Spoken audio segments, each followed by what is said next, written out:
Bienvenidos a El Debate. Hoy vamos a entrar de lleno en una de las propuestas financieras más provocadoras, yo diría, de las últimas décadas, y la vamos a someter a un escrutinio riguroso. Hablamos del movimiento FIRE, por sus siglas en inglés, Independencia Financiera y Retiro Temprano. Un concepto que, si hacemos un poco de memoria, nació en los años 90 en Estados Unidos. Todo esto arranca a partir del libro Your Money or Your Life, de Joe Dominguez y Vicki Robin.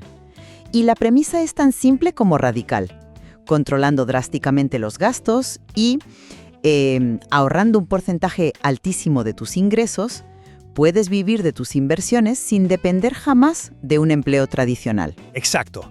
Y la pregunta central que vamos a extraer de los datos de hoy es realmente fascinante. ¿Es matemática y estructuralmente posible alcanzar esta independencia financiera y jubilarse antes de los 50 años viviendo en Iberoamérica? Mi postura como firme defensor de los números que hemos analizado es que sí.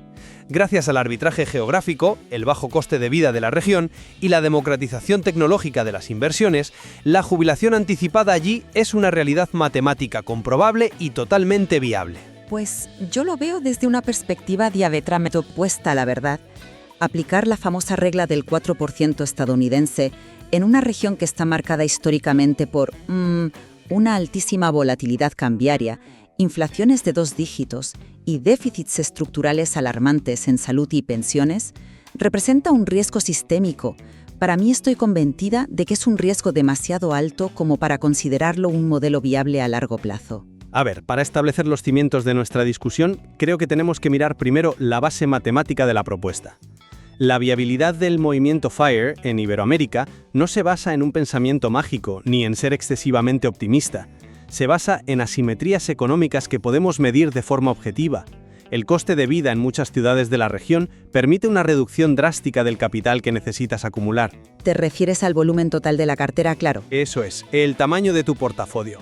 Si observamos los datos cruzados de plataformas de coste de vida para este año, vemos que una persona puede vivir francamente bien con entre $1.000 y $1.800 mensuales en lugares como Medellín, Ciudad de México, Cuenca en Ecuador o incluso, si nos vamos a Europa, en barrios periféricos de Lisboa. Hombre, está claro que con $1.800 en esas ciudades vives con muchísima comodidad. Eso es innegable. Ese es precisamente el punto de inflexión de todo este modelo. Esto altera por completo el número mágico del retiro. Si recordamos la regla del 4%, que viene del estudio Trinity del 98, la idea central es que una cartera diversificada en bolsa y bonos puede sostener retiros del 4% anual durante al menos 30 años sin agotarse. Si tú necesitas $1.500 al mes, que son $18.000 al año, lo multiplicas por 25 y tu objetivo patrimonial se fija en $450.000. Una cifra mucho más manejable, desde luego. Inmensamente menor al $1.000 y pico que te exigiría una ciudad como Nueva York o Londres. Y el argumento clásico de que vivir en Iberoamérica expone tu dinero al riesgo local, pues ya no se sostiene. Hoy en día las plataformas de inversión digital como Interactive Brokers, GBM Plus en México o Invertir Online en Argentina te permiten acceder directamente a ETFs globales desde el móvil. Es decir, tienes tu capital blindado en activos mundiales mientras te aprovechas de los costes de vida locales. Vale, te compro que el acceso a la tecnología financiera ha cambiado las reglas del juego. Y la matemática de multiplicar tus gastos por 25 parece impecable si la miramos en el vacío. Pero fíjate que esa extrapolación ignora por completo las barreras estructurales de la región. La macroeconomía iberoamericana es implacable, y el primer muro contra el que choca de bruces este modelo es la propia capacidad de acumulación de los ciudadanos. ¿Te refieres a la fase de ahorro previo al retiro? Exactamente. El motor indispensable del movimiento FIRE, sin el cual nada de esto funciona, es una tasa de ahorro masiva. Sin embargo, si miramos el informe, los datos del Banco Mundial nos dicen que la tasa de ahorro bruto en América Latina ronda apenas entre el 17 y el 19% del PIB. Ya, es un porcentaje bajo si lo comparamos con otras regiones, es cierto. Si lo comparamos con Asia emergente, donde superan holgadamente el 25%, vemos un déficit estructural tremendo.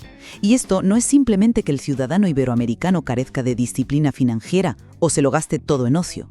Es el resultado directo de salarios deprimidos, una altísima informalidad laboral y economías propensas a emergencias constantes que se comen los pocos ahorros que logras juntar. Entiendo por qué piensas eso, y los datos macroeconómicos son indiscutibles a nivel agregado, no te lo voy a negar.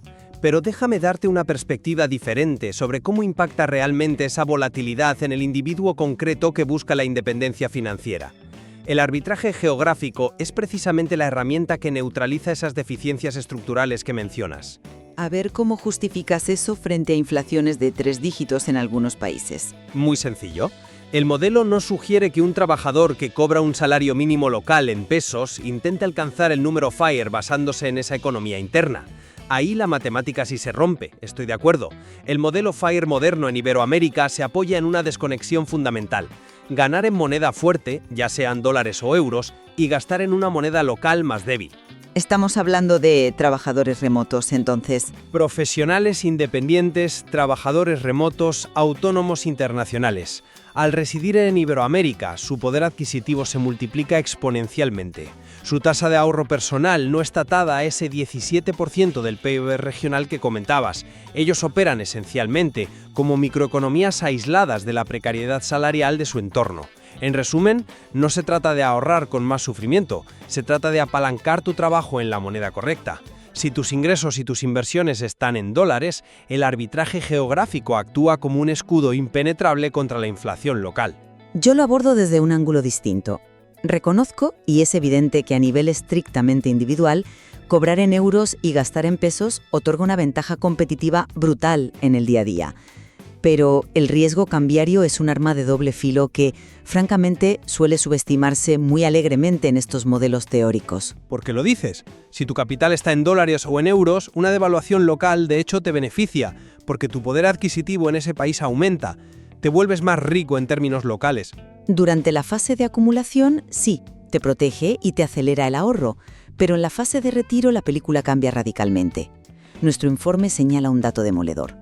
El peso argentino perdió más del 95% de su valor frente al dólar entre 2015 y 2024. Precisamente por eso el capital no debe estar en pesos, nunca. Claro, pero aunque tengas tu dinero en un ETF domiciliado en Irlanda, tú comes, pagas la luz y vas al médico en la economía local. La dependencia de la conversión constante te somete a las fricciones de los tipos de cambio, a los mercados paralelos de divisas y a las regulaciones gubernamentales. A los países en crisis fiscales les encanta implementar corralitos o impuestos sobre transferencias internacionales. Y si permites por error que tu cartera tenga cualquier sesgo local, una devaluación te evapora años de ahorro en un par de semanas. Es un riesgo de fricción, te lo concedo, pero es gestionable con una buena estructura bancaria internacional. Y hay un elemento cualitativo ineludible del que casi no se habla en los foros de finanzas: el estigma social y las dinámicas familiares. Fíjate en la cultura iberoamericana. El retiro temprano genera fricción comunitaria. No somos sociedades tan individualistas como las nórdicas o la estadounidense. Las presiones familiares para asistir económicamente a padres mayores o a hermanos que no tienen esa misma independencia actúan como un impuesto oculto masivo sobre ese capital que has acumulado con tanto esfuerzo. Es un punto interesante. El famoso impuesto oculto familiar es una realidad antropológica en la región, sin duda, aunque yo lo plantearía de otra manera. Las presiones sociales y familiares son variables de diseño de vida personal y de establecimiento de límites, no son fallos del modelo matemático en sí. Pero para llevar esto al terreno de los datos duros y ver cómo se mitigan realmente estos riesgos cambiarios e impositivos, analicemos el caso práctico que plantea el informe, el caso de Sofía. Adelante, desgranemos los números de Sofía, que seguro que encontramos fisuras. Sofía tiene 32 años, vive en Bogotá, es ingeniera de software y trabaja en remoto para una empresa en España. Ingresa $2.500 mensuales netos. Un salario que, todo hay que decirlo, la sitúa en un percentil altísimo de ingresos en Colombia. Cierto. Es un perfil cualificado. Sus gastos están muy controlados y ascienden a $1.200 al mes. Esto le permite ahorrar $1.300 limpios. Estamos hablando de una tasa de ahorro espectacular del 52%. ¿Cómo elude ella el riesgo sistémico del que hablabas? Diversificando rigurosamente su patrimonio. ¿Y cómo distribuye ese 52% mensual? Invierte el grueso en un fondo indexado global, el MSCI World. desde un broker internacional de primera línea. Además, posee un pequeño inmueble en Bogotá que alquila por $500 al mes, diversificando con activos tangibles que también la protegen de la inflación. Y lo más importante para combatir la volatilidad, mantiene un fondo de emergencia en dólares totalmente líquido, equivalente a 12 meses de sus gastos. Con una rentabilidad media histórica del 7%, tras descontar la inflación, Sofía alcanza su objetivo de $450.000 en apenas 15 años. A los 47 años es libre financieramente. Espera, déjame pararte ahí un momento. El caso de Sofía es fascinante como ejercicio de hoja de cálculo, de verdad, pero es justo aquí donde las omisiones estructurales me parecen peligrosísimas. Lo siento, pero yo simplemente no me lo creo. ¿Qué parte de la matemática no te encaja? Los retornos históricos están ahí. La matemática de los intereses compuestos encaja. Lo que no encaja es la realidad del presupuesto vitalicio. Ese límite de gastos de $1.200 asume una constante que salta por los aires en el instante exacto en que Sofía abandona su empleo formal. Y me refiero específicamente al coste de la salud. Ah, el seguro médico. Exacto, la sanidad. Al dejar de trabajar activamente, Sofía pierde el acceso automático a las redes de seguridad públicas. En México sería perder el IMSS. En Colombia, deja de cotizar a la EPS a través de su empleador. En el momento en que te jubilas anticipadamente, te conviertes en la única responsable del coste íntegro de un seguro médico privado.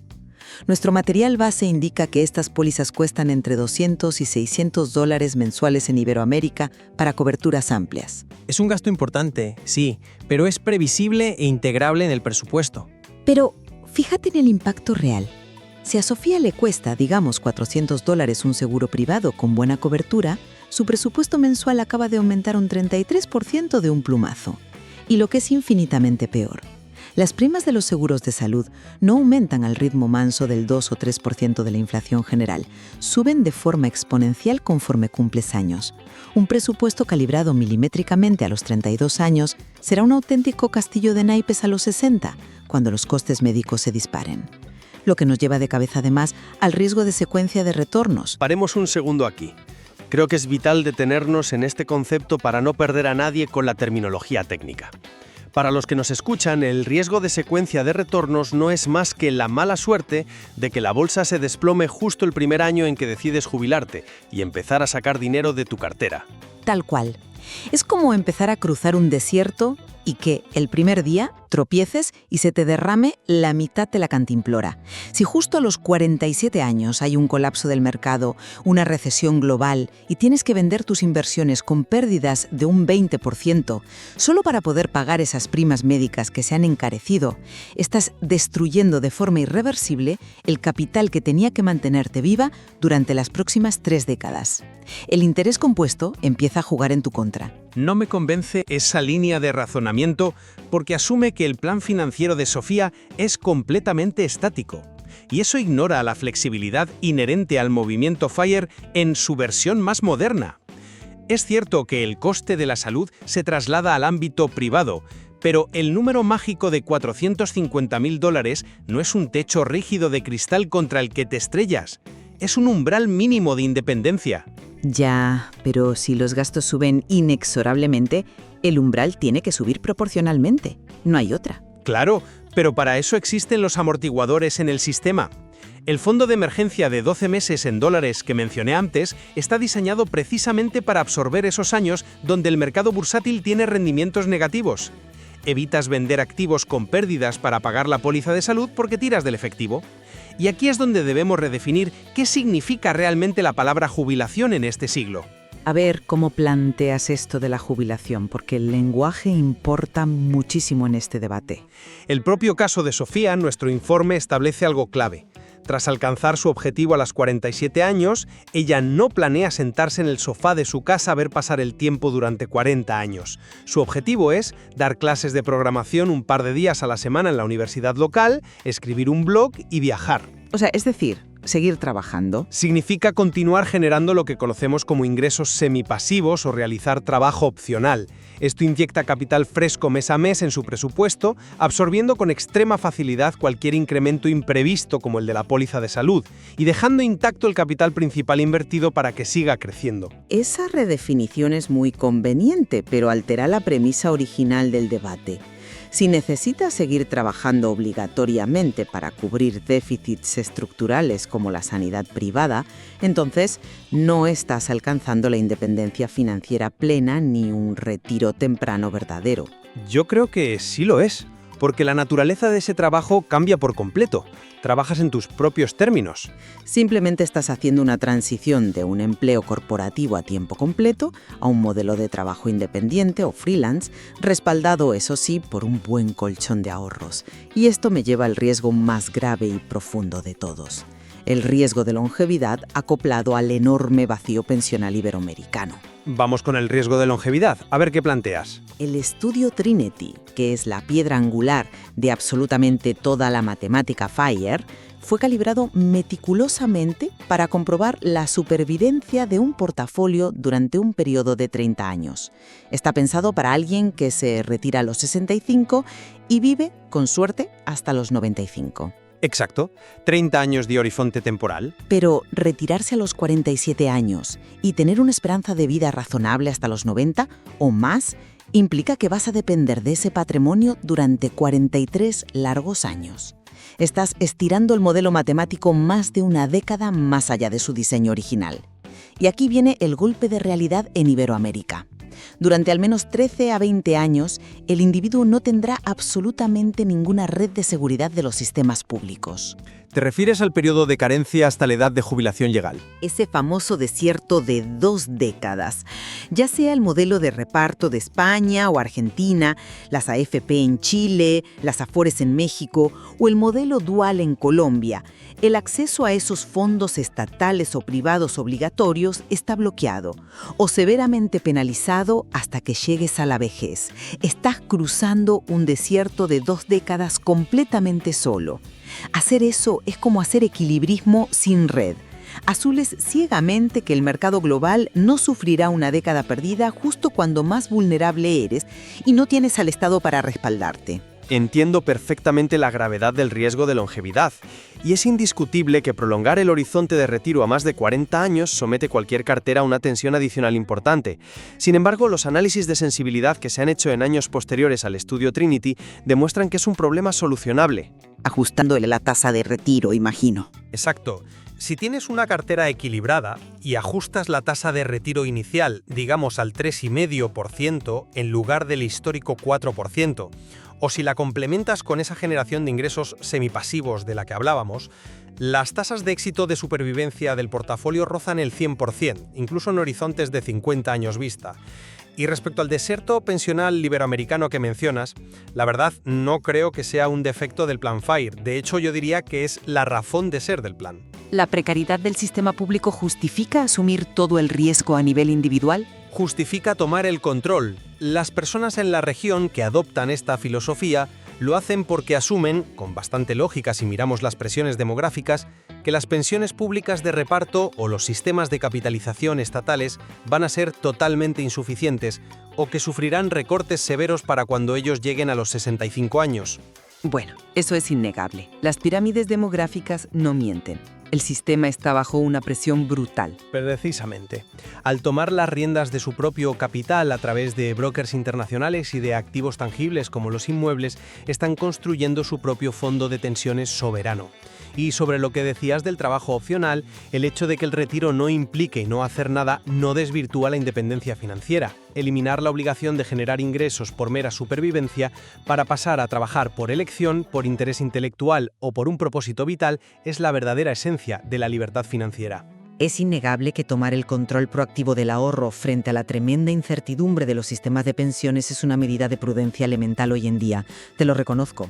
Pero debemos ser muy rigurosos con el lenguaje que utilizamos al enmarcar todo esto. ¿En qué sentido? Lo que tú describes tan elegantemente como construir un fondo de pensiones soberano requiere un nivel de sofisticación financiera, una disciplina conductual de acero y una estabilidad macroeconómica que está estadísticamente fuera del alcance de la inmensa mayoría de la región. Y esto incluye a buena parte de la clase profesional. Llamar a esto un retiro puede llevar a los individuos a subestimar peligrosamente el desgaste monumental que la inflación galopante, las crisis institucionales y la volatilidad impositiva de Iberoamérica ejercerán sobre su patrimonio en un horizonte de 4 décadas. Ya, pero la cartera diversificada protege precisamente de eso. Si estás invertido a nivel global, el ruido local no debería afectarte tanto. Una cartera de inversión no es un ente estático que flota en el ciberespacio inmune a todo. Si vives en Argentina o en Colombia y tienes tu capital invertido globalmente en Irlanda o Estados Unidos, la mera necesidad de repatriar esos fondos mes a mes para ir al supermercado te expone constantemente a los tipos de cambio paralelos, a las comisiones bancarias abusivas y a las fluctuaciones del mercado local. El riesgo sistémico regional es tan alto que te exige inevitablemente mantener fuentes de ingresos activas para no quedar expuesto a la ruina total. Llegamos entonces al momento de sintetizar nuestras posiciones tras este análisis profundo de los datos. A lo largo de nuestro intercambio de hoy, yo sostengo que la independencia financiera en Iberoamérica no solo es posible sobre el papel, sino que representa una hoja de ruta matemáticamente plausible y sumamente atractiva para una nueva generación de profesionales. Una hoja de ruta que, como hemos visto, no está exenta de peajes bastante caros. Por supuesto que no. Requiere de una disciplina rigurosa. Hay que calcular el número FIRE basándose en proyecciones de gastos reales con amplios márgenes de seguridad, automatizar los sistemas de ahorro y, por encima de todo, diversificar geográficamente a través de la tecnología financiera global.